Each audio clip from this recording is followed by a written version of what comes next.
अगर आपकी semen report में इन्फेक्शन लिखा आया है या पस सेल्स लिखा आया है, तो सबसे पहला सवाल यही होता है कि डॉक्टर साहब, क्या अब प्रेगनेंसी हो पाएगी या नहीं? आज मैं बिना डराए आपको पूरी तरह से साइंटिफिक और आसान भाषा में इसका मतलब समझाने वाला हूँ। क्योंकि बहुत से केसों में प्रॉब्लम केवल इन्फेक्शन ही नहीं होता, बल्कि उससे जुड़ी एनेक्सिटी और गलत ट्रीटमेंट भी होती है। सबसे पहले हम बात करेंगे सीमेन रिपोर्ट में इन्फेक्शन क्या होता है। सीमेन रिपोर्ट में इन्फेक्शन का मतलब होता है पस सेल्स, बैक्टीरिया या वाइट ब्लड सेल्स का बढ़ना। और इसका मतलब ये नहीं होता कि आप एक सीरियस बीमारी के शिकार हैं। ये प्रॉब्लम अक्सर उन लोगों को होती है जिनको बहुत लंबे समय से यूरिन में इन्फेक्शन की प्रॉब्लम चली आ रही हो। यानी किसी पुरुष को लंबे समय से पेशाब में इन्फेक्शन चल रहा हो तो उन लोगों को ये प्रॉब्लम होने की संभावना बहुत ज़्यादा होती है और उस बंदे के सीमेन रिपोर्ट में पस सेल्स या वाइट ब्लड सेल्स बढ़ सकते हैं। इसके अलावा प्रोस्टेट में सूजन हो या फिर इन्फेक्शन हो जाए तो उसकी वजह से भी सीमेन रिपोर्ट में पस सेल्स की मात्रा बढ़ सकती है। टेस्टिस में सूजन हो जाने पर या फिर इन्फेक्शन हो जाने पर भी पुरुषों की सीमेन रिपोर्ट में पस सेल्स बढ़ सकते हैं या इन्फेक्शन हो जाता है। अगर किसी पुरुषों को बहुत ज़्यादा तनाव रहता हो या स्ट्रेस रहता हो तो उसकी सीमेन रिपोर्ट में भी इन्फेक्शन हो जाता है या पस सेल्स बढ़ जाते हैं। इसके अलावा लंबे समय से संबंध न बनाने पर भी ये प्रॉब्लम हो जाती है। तो अब आप जान गए होंगे कि सीमेन रिपोर्ट में इन्फेक्शन क्या होता है और किन किन कारणों की वजह से होता है। बहुत से पुरुष रिपोर्ट में इन्फेक्शन आने पर या पस सेल्स आने पर घबराने लगते हैं। उनको रात में दांत गिरने लगती है, बहुत ज़्यादा कमजोरी महसूस होने लगती है और उनके मन में एक डर बैठ जाता है कि अब वे पिता नहीं बन पाएंगे। हमारे पास ऐसे बहुत से मरीजों की कॉल आते हैं और मैसेज आते हैं कि रिपोर्ट में पस सेल्स आने के बाद या इन्फेक्शन आने के बाद मैं पिता नहीं बन पाया।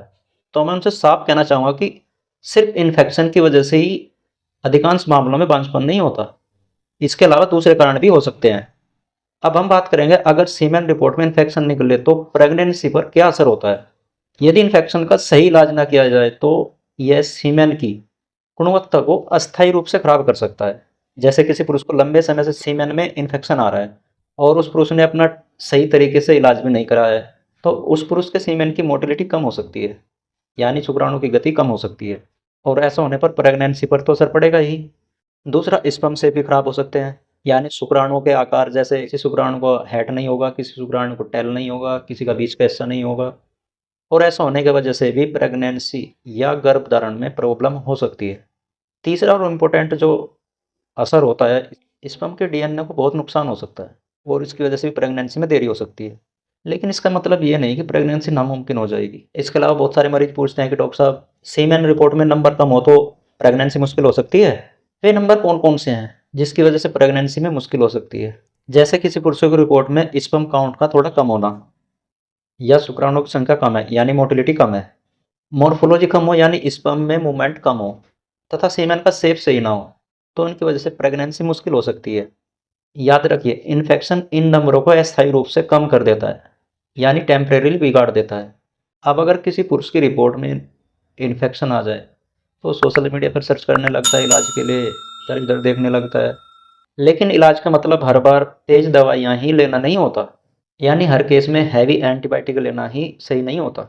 जो सही डॉक्टर है वो सबसे पहले आपकी रिपोर्ट को एनालिसिस करता है और रिपोर्ट में देखता है कि उसमें पस सेल्स कितने हैं, इन्फेक्शन कितना है या वाइट ब्लड सेल्स कितने हैं या फिर और कुछ प्रॉब्लम तो नहीं है, सिम्टम है या नहीं, यानी सिम्टम क्या क्या है, और इसके अलावा यूरिन कल्चर टेस्ट कराने की ज़रूरत है या नहीं है। कई केसों में तो थोड़े समय के सही ट्रीटमेंट और लाइफ स्टाइल चेंज करने से रिपोर्ट नॉर्मल आ जाती है, लेकिन किन्हीं केसों में 3 से 6 महीने तक का समय लग सकता है। इसके साथ साथ साइकोलॉजिकल एंगल भी बहुत ज़रूरी होता है, क्योंकि इसकी सबसे बड़ी समस्या एनेक्सिटी यानी मानसिक तनाव ही होता है। क्योंकि पुरुषों में मानसिक तनाव से टाइमिंग और ज़्यादा खराब हो जाती है, इरेक्शन बहुत वीक हो जाता है और मानसिक तनाव की वजह से ही रात में डिस्चार्ज बढ़ जाता है। इसलिए सही इलाज भी बहुत ज़रूरी है, यानी सही ट्रीटमेंट भी बहुत ज़रूरी है और उसके साथ साथ दिमाग को शांत करना भी बहुत ज़रूरी होता है। क्योंकि आप इलाज सही लेते रहे और दिमाग में आपकी टेंशन चलती रहे या हो रही हो तो आपको इलाज भी रिजल्ट नहीं देगा। इसके अलावा क्या करें? सबसे पहले बिना घबराए अपनी रिपोर्ट जाने और समझें। पानी ज़्यादा से ज़्यादा पिएं। अगर आप बीड़ी, सिगरेट, गुटखा आदि खाते हो तो बिल्कुल छोड़ दें और डॉक्टर की सलाह से ही आगे बढ़ें। आपको क्या क्या नहीं करना है, गूगल या सोशल मीडिया आदि से देखकर खुद का इलाज खुद ही ना करें। बार बार सीमेन टेस्ट ना कराएं और जो सोशल मीडिया पर झूठे आयुर्वेदिक दावे हैं ना, उनसे तो भाई बिल्कुल बच कर रहिए, चाहे मैंने ही क्यों ना बताया हो। याद रखिए, सीमेन का इन्फेक्शन एक कॉमन और ठीक होने वाली समस्या है, लेकिन इसके लिए साइंटिफिक ट्रीटमेंट, पॉजिटिव सोच के साथ अधिकांश मामलों में प्रेगनेंसी संभव हो जाती है। इसलिए डर नहीं, समझदारी ज़्यादा ज़रूरी है। अगर आपको ये वीडियो अच्छी लगी हो तो शेयर कर सकते हैं ताकि दूसरों को ज़्यादा से ज़्यादा फ़ायदा पहुँचे, और हमारे चैनल को सब्सक्राइब भी कर सकते हैं। धन्यवाद दोस्तों, आपका दिन शुभ हो।